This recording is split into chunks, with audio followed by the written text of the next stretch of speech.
우리는 지난 2주간에 걸쳐서 예수님의 대제사장적 기도에 대해서 살펴보았습니다. 이 기도는 크게 3가지 내용을 담고 있다고 말씀드렸죠. 첫 번째는 예수님 자신을 위한 기도. 두 번째는 예수님과 공생의 사역 기간 동안 함께했던 제자들을 위한 기도. 그리고 마지막 세 번째는 미래에 예수님을 믿게 되어질 그리스도인, 곧 교회를 위한 기도. 이렇게 3가지 내용으로 나뉘어집니다.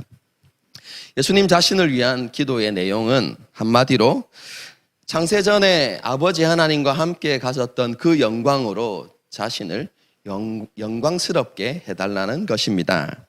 이 기도는 아버지 하나님의 뜻이 온전히 이루어지기를 원한다는 고백이기도 하고, 동시에 그 아버지의 뜻에 자신이 온전히 순종하시겠다는 결단이기도 하다고 제가 말씀드렸죠.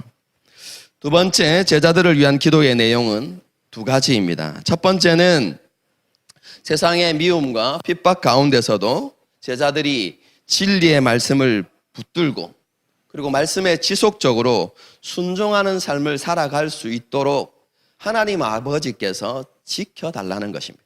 그것이 첫 번째 기도의 내용이고, 두 번째 기도의 내용은 제자들을 거룩하게 해달라는 것입니다. 보냄을 받은 자로서 하나님의 말씀과 뜻에 온전히 헌신된 사람으로 살아갈 수 있도록 해달라는 것입니다. 이 기도는 성령의 오심을 통해서 성취되는 것입니다. 제자들은 성령을 통해서 진리에 대한 더 깊은 이해에 이르게 되어지고, 또 진리에 대한 더 깊은 확신을 갖게 되는 것입니다. 그로 인해서 온전히 헌신된 사람으로 변화되어지고 하나님의 말씀과 뜻에 순종하는 사람으로 그렇게 살아가게 되는 것입니다. 이어서 오늘 살펴볼 3번째 기도의 내용은 미래의 그리스도인들, 교회를 위한 기도입니다. 오늘 본문 20절의 표현대로 하면 제자들의 증언을 통해서 예수님을 믿게 된 사람들, 곧 그리스도인을 위한 기도다, 이렇게 생각하시면 되겠습니다. 예수님께서는 그렇게 예수님을 통해서 예수님을 알고 믿게 되어진 그 그리스도인이 다 하나가 되게 해달라고 그렇게 기도하고 계십니다. 예수님께서 그들이 하나가 되게 해달라는 이유가 있는데요, 그것은 그들이 하나가 될 때 아버지 하나님과 예수님 안에 거할 수 있게 되기 때문에 그렇습니다. 그리스도인들이 아버지 하나님과 예수 그리스도 안에 거할 수 있도록 그들이 하나가 되게 해주십시오. 예수님께서 이렇게 기도하신 것입니다. 그리스도인들이 이렇게 아버지 하나님과 예수님 안에 있을 때 세상은 그리스도인을 통해서, 그 공동체를 통해서 예수님에 대해서 바르게 알게 되어지고, 그리고 예수님을 믿을 수 있는 그런 일들이 일어난다는 것입니다. 그것이 21절에 나타나 있는데요, 21절 마지막 부분을 보게 되어지면 세상으로 하여금 아버지께서 나를 보내신 것을 믿게 해달라는 표현이 나타나는데, 이것은 제자들이 예수님에 대해서 가지고 있었던 그 믿음을 세상이 가질 수 있게 해달라는 그런 기도입니다. 요한복음의 말씀을 한번 생각해 보십시오. 세상은 예수님을 인정하지 않았습니다. 하나님으로부터 보냄을 받은 분으로 인정하지 않았습니다. 그래서 세상은 예수님을 미워하였고 예수님을 핍박했습니다. 하지만 제자들은 예수님을 하나님께서 보내신 분이라고 믿었습니다. 그리고 예수님의 말씀을 통해서 예수님이 하나님의 아들이시고 메시아라는 것을 알게 되었습니다. 그리고 그 신앙 고백을 예수님께 드렸습니다. 예수님께서는 제자들뿐만 아니라 세상도 동일한 신앙 고백이 있기를 원하셨습니다. 그런데 어떻게 하면 세상이 예수님을 향하여서 하나님의 아들이라고 고백하고 메시아라고 고백하는 일들이 일어날 수 있겠습니까? 그것의 답이 예수님의 기도에 들어있는데요, 조금 전에 말씀드린 것처럼 그리스도인이 아버지 하나님과 예수 그리스도 안에 있을 때 그런 일들이 일어난다는 것입니다. 그러면 그리스도인이 아버지 하나님과 예수님 안에 거한다는 것은 어떤 의미를 나타내는 것일까요? 그게 도대체 무슨 의미입니까?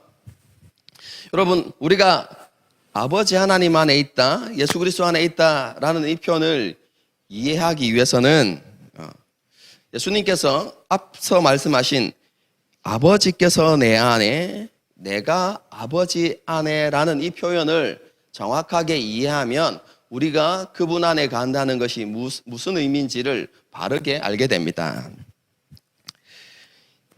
아버지께서 내 안에, 내가 아버지 안에라는 이 표현에 전제가 있습니다. 그게 무엇이냐면 아버지 하나님과 예수님은 영원한 사랑의 관계 안에 계신다는 것입니다. 아버지 하나님의 무한한 기쁨의 대상, 무한한 사랑의 대상이 누구입니까? 예수님이십니다. 그래서 예수님은 아버지 하나님은 예수님께 자신의 모든 것을 알리십니다. 그뿐만 아니라 아버지 하나님께서 독단적으로 일하시는 것이 아니라 아버지의 일을 아들에게 다 맡기시고 아들을 통해서 함께 그 일을 이루어 가십니다. 그런데 예수님도 마찬가지입니다. 예수님에게 있어서 무한한 기쁨의 대상이고 사랑의 대상은 아버지 하나님이십니다. 그래서 예수님께서 이 땅에 계실 때에 무언가를 행하실 때 예수님의 자의로 행하는 것이 아니라 아버지께서 보여주신 것만을 행하고 말씀을 가르치실 때도 아버지께서 주신 말씀만을 가르치고 선포하셨습니다. 아버지의 뜻을 가장 귀하게 여기고 그 아버지 뜻 앞에 온전히 순종하셨습니다. 한마디로 이야기하면 예수님은 아버지 하나님께 철저히 의존된 삶을 살아가셨습니다. 아버지 하나님은 그런 삶을 살아가는 예수님을 너무 기뻐하셨습니다. 그리고 너무 사랑하셨습니다. 그래서 예수님을 홀로 내버려 두시지 아니하셨습니다. 여러분, 이것이 바로 예수님이 아버지 안에 거하는 것이고 아버지가 예수님 안에 거한다는 것의 의미입니다. 예수님께서는 자신과 아버지의 관계처럼 그리스도인이 아버지 하나님과 예수님 안에 거하게 되기를 원하신다, 이렇게 말씀하시는 거예요. 이것의 기본 전제가 무엇입니까? 그리스도인들이 아버지 하나님과 예수님에게 있어서 무한한 기쁨과 사랑의 대상이라는 것입니다. 그들의 행위와 그들의 모습과 상관없이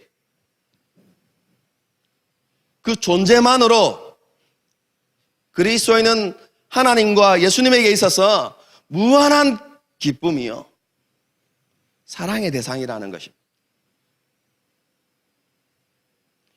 그렇기 때문에 아버지 하나님과 예수님은 그리스도인들에게 끊임없이 자기 자신을 나타내시고 그들과 동행하시고 또 그들을 통해서 일하기를 원하시는 것입니다.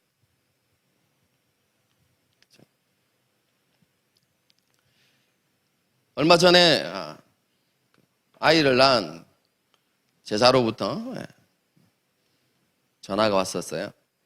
이렇게 이야기하더라고요. 목사님, 저는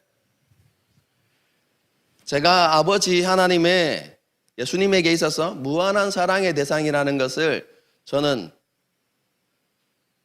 믿고 있었어요. 알고 있었어요. 그런데 아는 게 아니었어요. 이렇게.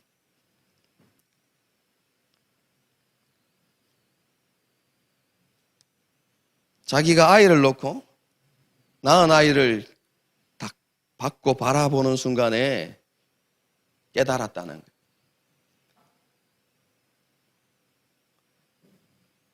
자기 자신이 하나님에게 있어서 무한한 기쁨이요 무한한 사랑의 대상이라는 것을 아이를 통해서 조금이나마 느꼈다는 거예요.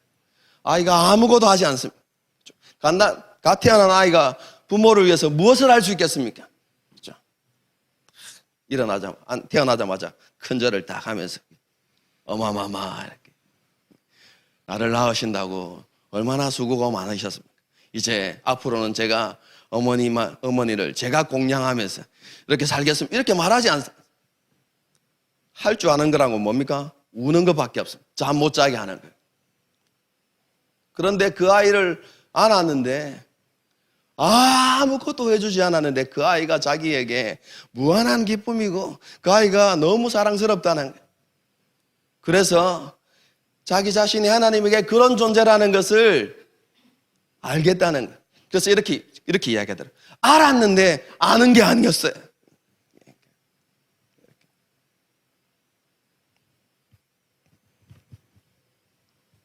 여러분, 우리가 아버지 하나님에게 있어서 무한한 기쁨이고 무한한 사랑의 대상입니다.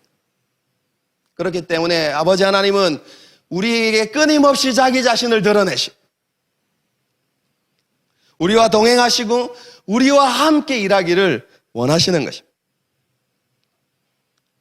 그것과 동시에 하나님은 그리스도인이 하나님과 예수 그리스도를 무한한 기쁨의 대상이요 사랑의 대상으로 그렇게 고백하며 살아가기를 원하십니다.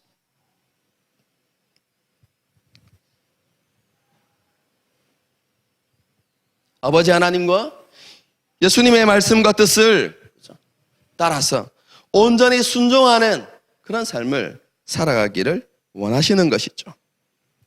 아버지 하나님과 예수님을 온전히 의지하고 그분의 인도하심을 따라서 살아가는 그런 삶을 원하시고 계신 것입니다.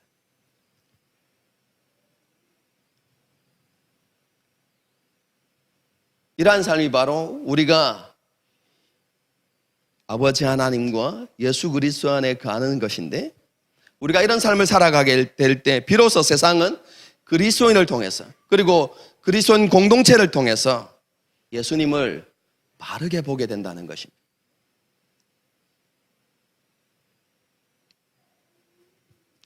이것을 위해서 반드시 선행되어져야 하는 한 가지가 있습니다. 그게 무엇이냐면 그리스도인이 하나가 되는 것입니다. 이것은 13장부터 계속해서 강조되어져 왔던 예수님의 새 계명입니다. 예수님께서 자기 자신을 온전히 주신 것처럼 예수님께서 제자들을 사랑하신 것처럼 그리스도인이 서로를 사랑하고 서로를 위해서 희생하는 그런 공동체를 세워야 한다는 것입니다. 그런데요, 그것뿐만 아니라 그리스도인 공동체가 같은 말, 같은 마음, 같은 비전을 가지고 말씀의 순종함에 있어서도 하나가 되어야 한다는 것입니다. 그리스도인 공동체가 이런 공동체의 모습을 만들어낼 때 그리스도의 십자가 복음이 진리라는 것이 세상 가운데 강력하게 드러난다. 오늘 본문이 그것을 우리에게 가르치고 있는 것입니다. 22절의 말씀을 보게 되어지면요, 예수님께서는 그리스도인 공동체를 하나의 공동체로 만드시기 위해서 아버지께서 주신 자신의 영광을 주셨다, 이렇게 말씀하고 있습니다. 여기에서 아버지께서 주신 예수님의 영광은요, 예수님께서 이 땅에서 성취하신 구원사역 전체를 가리킨다고 볼 수 있습니다. 요한복음에 있어서 예수님의 구원사역의 핵심이 무엇이죠? 예수님께서 이 땅에서 하신 일이 뭡니까? 아버지 하나님의 영광을 드러내는 것입니다.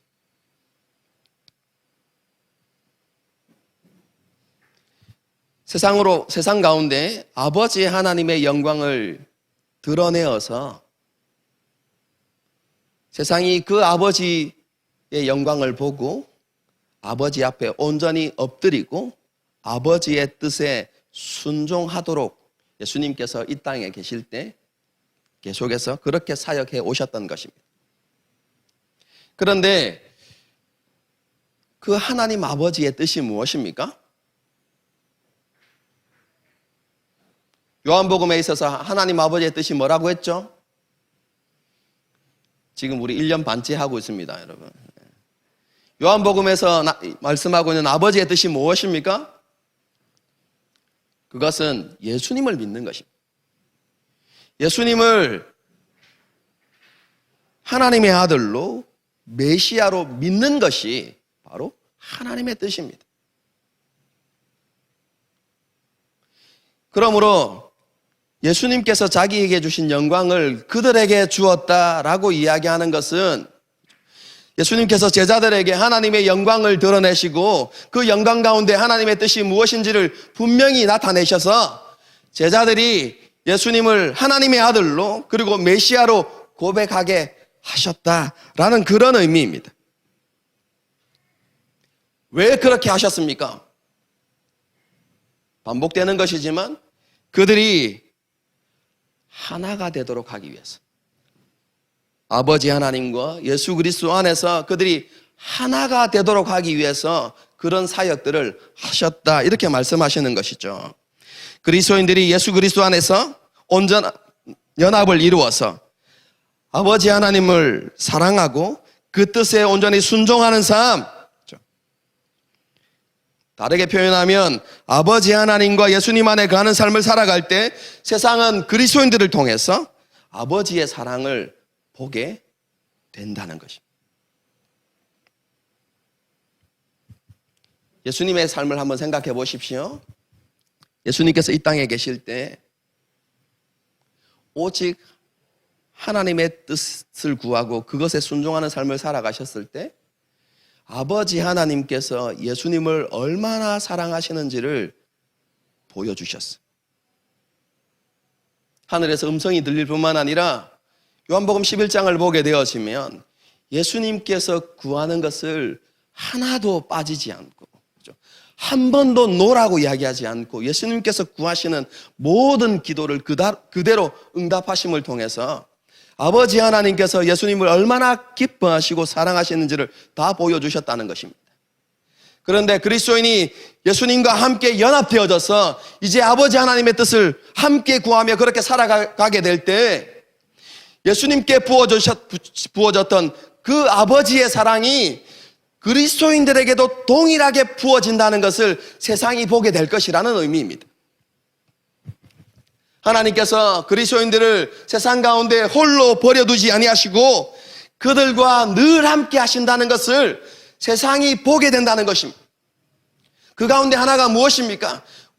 우리가 지난 시간에 계속해서 제가 말씀드렸던 제자들이 무엇을 구하든지 그대로 응답되어지는 그런 역사들이 일어나는 것이죠. 여러분, 그것이 바로 아버지 하나님께서 제자들을 사랑하시는 증거 중에 하나입니다. 여러분.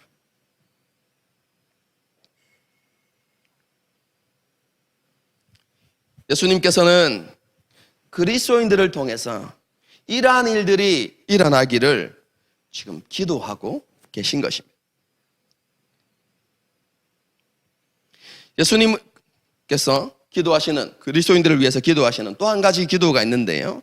그것은 창세전에 아버지와 함께 가지셨던 그 영광을, 예수님께 있는 그 영광을 보게 해달라는 것입니다. 그리스도인들은 제자들의 증언을 통해서 예수님이 어떤 분인지 알게 됩니다. 뿐만 아니라 그리스도인들은 제자들의 증언을 통해서 예수님께서 어떤 과정을 통해서 그 영광을 다시 회복하셨는지도 알게 됩니다. 하지만 그리스도인들이 예수님의 영광에 대해서 가질 수 있는 이해는 부분적입니다. 왜냐하면 그 영광을 직접 보지 못했기 때문에, 그 영광을 직접 경험하지 못했기 때문에 그렇습니다. 그렇기 때문에 예수님께서는 그리스도인들을 위해서 기도하실 때 그리스도인들도 예수님의 영광을 보게 해주십시오 라고 그렇게 기도하고 계신 것입니다. 물론 이 기도는 예수님께서 다시 오실 때 완전히 성취될 것입니다. 그분이 크신 영광 가운데 올 때 예수님의 영광을 눈으로 목도하게 될 것입니다. 그런데 단순히 그때만 이루어지는 것이 아니라 이 기도는 불완전하긴 하지만 이 땅에서도 성취되고 응답됩니다. 성령을 통해서 이루어지는 것입니다. 예수님께서 성령을 보내주시면 그 성령을 통해서 예수님의 영광에 대한 이해가 깊어지고 예수님을 통해서 그 예수님의 영광을 조금이나마 경험하게 된다는 것입니다. 그리고 그 성령님을 통해서 예수님과의 연합을 누리는 삶을 살게 되고 예수님과 연합되어서 하나님으로부터 한없는 사랑을 받게 된다는 것입니다.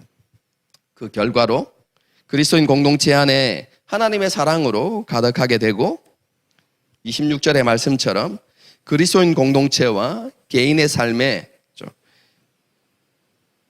예수님께서 함께 거하시고 동행하시는 그런 은혜가 있게 된다는 것을 오늘 본문이 말씀하고 있습니다.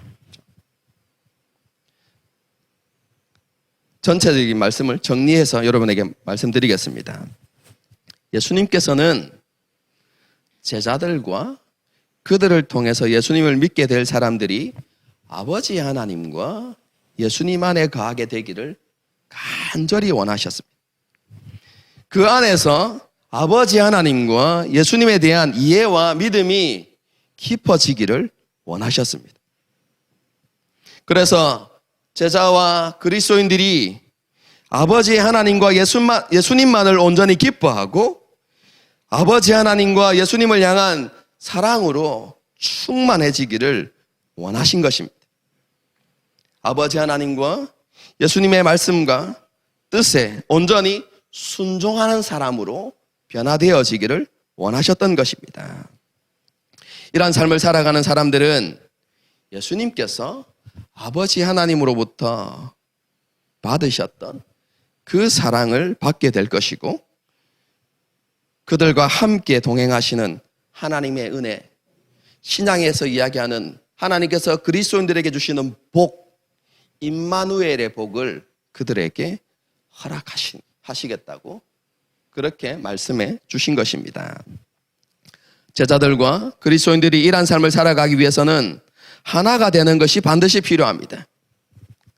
자신의 모든 것을 기꺼이 내어줄 수 있는 사랑으로 서로 사랑하고 예수님께서 주신 사명에 대하여 같은 마음과 열정을 가지고 헌신해야 합니다.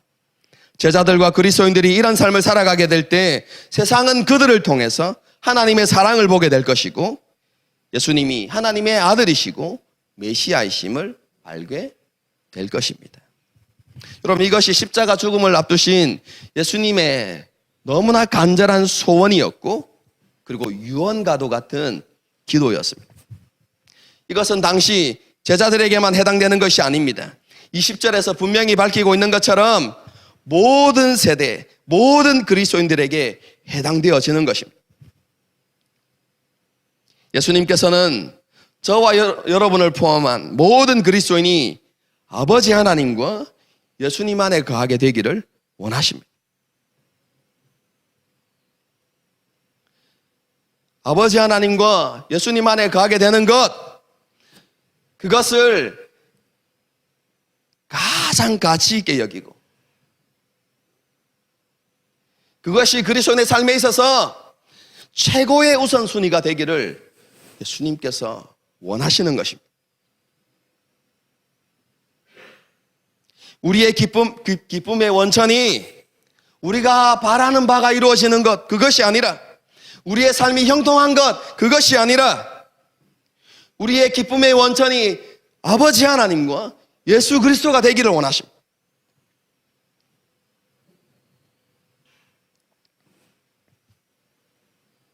아버지 하나님과 예수 그리스도 그분만으로 기뻐할 수 있는 사람이 되기를 원하십니다. 그래서 우리의 삶의 목적이 잘 먹고 잘 사는 것이 아니라 말씀을 따라 사는 것이고 아버지 하나님과 예수님의 뜻에 온전히 순종하는 삶이 되기를 예수님께서 원하시는 것이죠.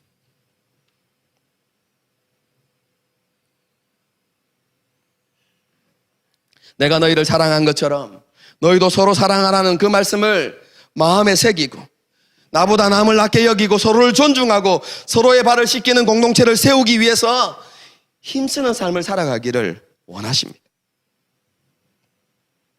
하나님의 영광의 빛을 세상 가운데 비추고 유일한 구원의 소망인 십자가 복음을 전하는 일에 우리의 마음과 열정을 모으고 그것을 위해서 헌신하는 일에 하나가 되기를 하나님께서 원하시는 것입니다.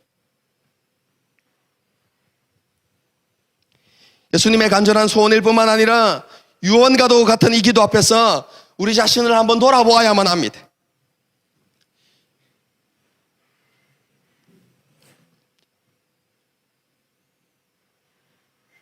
하나님께서 저와 여러분을 왜 이곳에 부르셨을까요?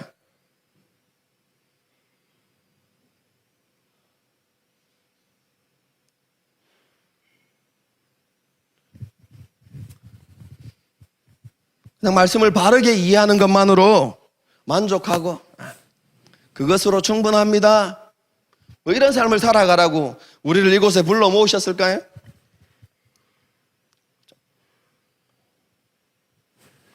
작은 교회는 그죠? 얼마 지나지 않아서 모두 다 알게 되었습니다. 서로에 대해서.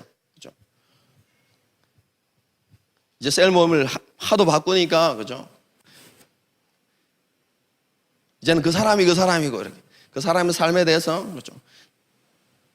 별로 나눌 것도 없어집니다. 왜냐하면 이제 다 아니까. 그렇죠? 이렇게 모두가 다 잘 알아서 그냥 모이면 부담이 없는 편안한 공동체, 그런 공동체 생활을 하라고 하나님께서 우리를 이곳에 부르셨을까요?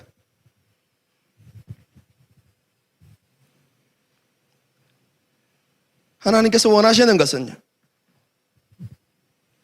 저와 여러분이 십자가 복음 위에 굳게 서서 기꺼이 자신을 희생하고 예수님께서 우리에게 맡기신 사명에 주저함 없이 물러섬 없이 헌신하고 하나님께서 기뻐하시는 일에 기꺼이 자신을 먼저 드리는 그런 삶을 살아가기를 주님께서 원하시는 것입니다.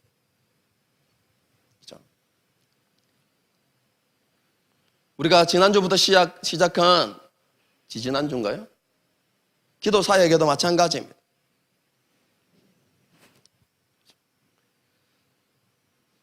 기도 사역의 출석표를 보면서 두 가지 마음이 교차합니다.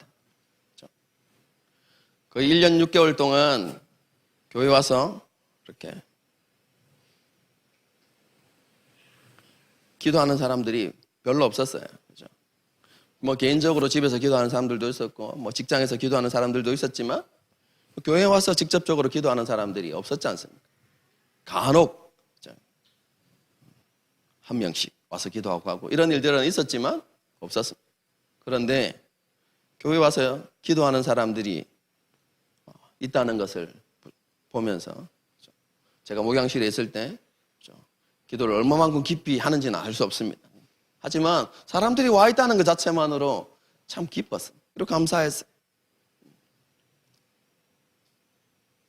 그런데 또 한 가지 마음은 하나님 앞에 그렇게 작정했음에도 불구하고 물론 피치 못할 사정들이 있었겠지만 하나님 앞에서 조금 더 헌신하지 못하고 스스로 결단한 것, 작정한 것들을 지키지 못하는 것을 보면서 안타까움도 있었어요.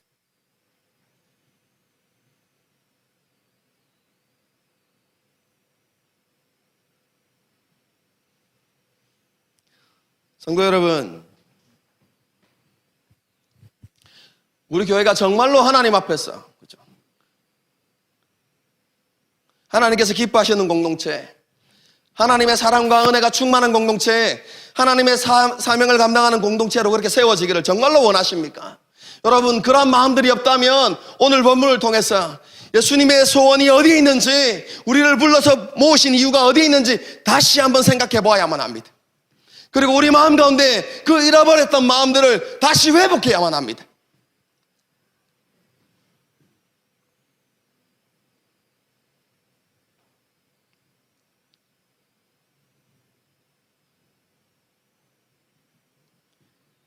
다시 한번 우리를 주님의 복음 앞에 세우고 십자가 앞에 세워서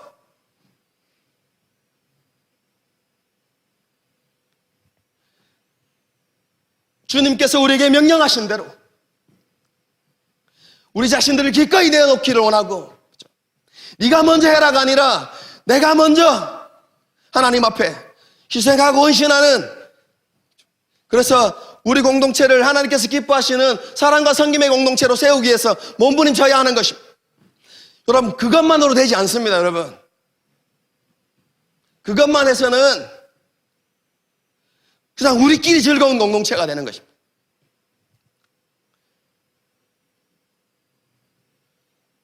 우리가 하나가 된다는 것은 그것만을 이야기하는 것이 아닙니다. 주님께서 우리에게 주신 비전과 사명에 우리가 마음과 열정을 함께 모으는 것이 하나 되는 것입니다. 그것이 함께 포함되는 것입니다.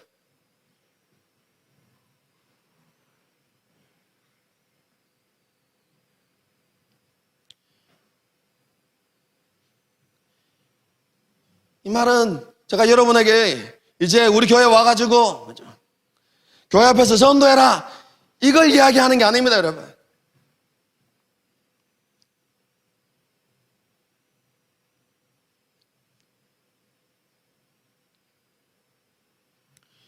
우리에게 주신 사명이 우리만 하나님 앞에서 신앙생활하고 우리만 하나님 주신 은혜를 받고 우리만 하나님 주시는 복을 누리는 것으로 끝나는 것이 아니라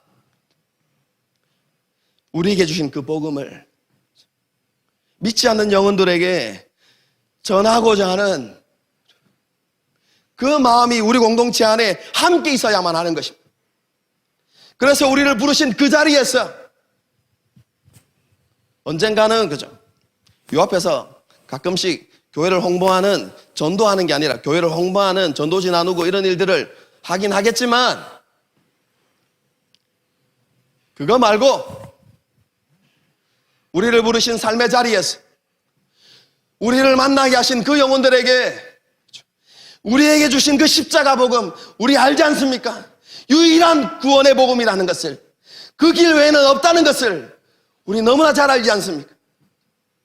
우리가 그 복음을 전해야 되겠다는 그 마음이 우리 공동체 안에 함께 있을 때 우리 공동체가 하나가 되는 것입니다. 사랑과 섬김의 공동체를 세우겠다는 하나된 마음 뿐만 아니라 우리에게 주신 사명을 함께 이루어야 되겠다는 열정과 헌신이 함께 있을 때 그것을 위해서 같은 말을 하고 같은 마음을 품고 함께 헌신할 때에 우리 공동체가 하나가 되는 것이고, 그렇게 하나가 되어질 때 우리 안에 하나님의 사랑이 충만하게 나타나는 것을 보게 될 것입니다. 우리 공동체 안에서뿐만 아니라 우리가 세상 가운데서 살아갈 때 하나님께서 우리를 얼마만큼 사랑하시는지가 우리의 삶을 통해서 분명하게 증거될 것입니다. 여러분, 하나님은 살아계십니다.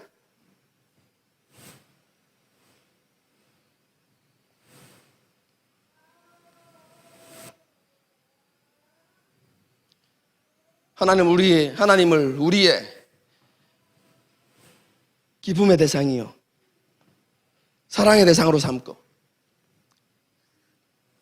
그분의 뜻을 위해서 우리의 삶을 드릴 때 세상은 분명히 보게 될 것입니다. 우리 뒤에 하나님이 계시다는 것을.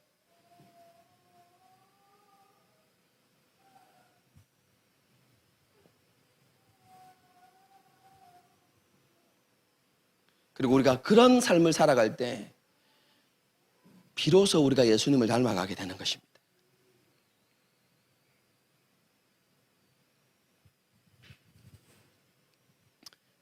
이 놀라운 은혜가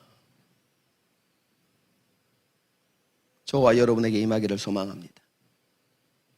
우리 안에 그것을 갈망하는 마음들이 다시 회복되어지기를 바랍니다. 그런 기대를 가지고요, 그런 소망들을 가지고 함께 찬양을 불렀으면 좋겠습니다.